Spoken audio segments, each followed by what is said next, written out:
તો સ્વાગત છે તમારું અમારી ચેનલમાં। 2 દિવસ પહેલાં સૌરાષ્ટ્ર ગુજરાતમાં માવઠાએ તબાહી મચાવી। આંધી વંટોળ સાથે વાવાઝોડા સાથે માવઠું થયું અને જેમાં ઘણા વિસ્તારમાં બરફ કરા પણ પડ્યા। ત્યારે હમણાં ખાસ કરીને આજે ઘણી શાંતિ છે વાતાવરણમાં, પરંતુ આગામી 4 થી 5 દિવસમાં શું આવશે ફરીથી માવઠું તે જાણવા માટે વિડીયો પૂરો જોવા વિનંતી।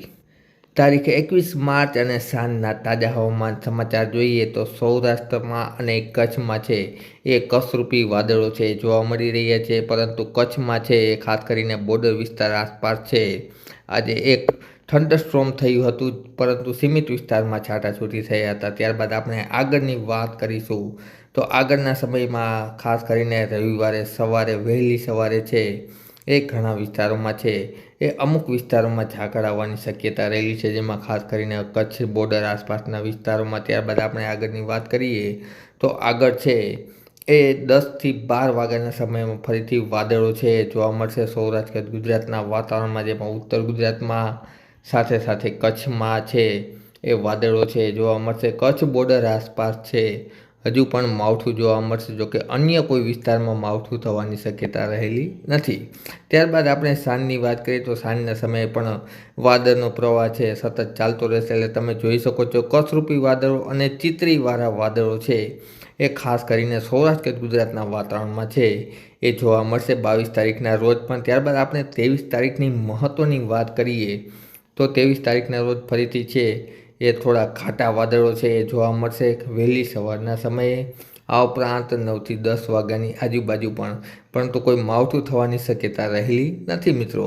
ત્યારબાદ આપણે સાંજની વાત કરીએ તો સાંજના સમયે ફરીથી વાદળો આવશે અને સાથે સાથે પવનો છે એ સારા એવા પશ્ચિમના તમે જોઈ શકો છો પશ્ચિમના પવનો થશે।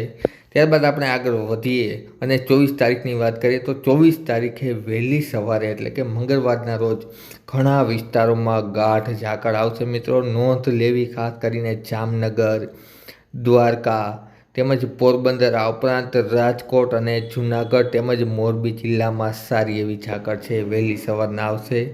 ત્યારબાદ આપણે આગળ વધીએ તો 11 થી 12 વાગ્યા સમય દરમિયાન છે એ ફરીથી વાદળો જોવા મળશે, ખાસ કરીને કસરૂપી વાદળો ટાઈપના વાદળો છે એ દક્ષિણ ગુજરાતમાં પણ તમે અહીં જોઈ શકો છો વડોદરા સુરતની આસપાસના વિસ્તારોમાં જોવા મળશે મિત્રો। અને અરબ સાગરમાં પણ તમે જોઈ શકો છો સામે કાંઠે પશ્ચિમી વિક્ષોભનો એક સમૂહ છે એ ખાડી દેશોના વાતાવરણમાં છે જોવા મળી રહ્યું છે પશ્ચિમી વિક્ષોભ, જેના હિસાબે ત્યાં છે સારા એવા માવઠા છે એ જોવા મળી રહ્યા છે, ખાસ કરીને ઈરાન, સાઉદી અરબ, આ ઉપરાંત અફઘાનિસ્તાન અને પાકિસ્તાનના વિસ્તારોમાં।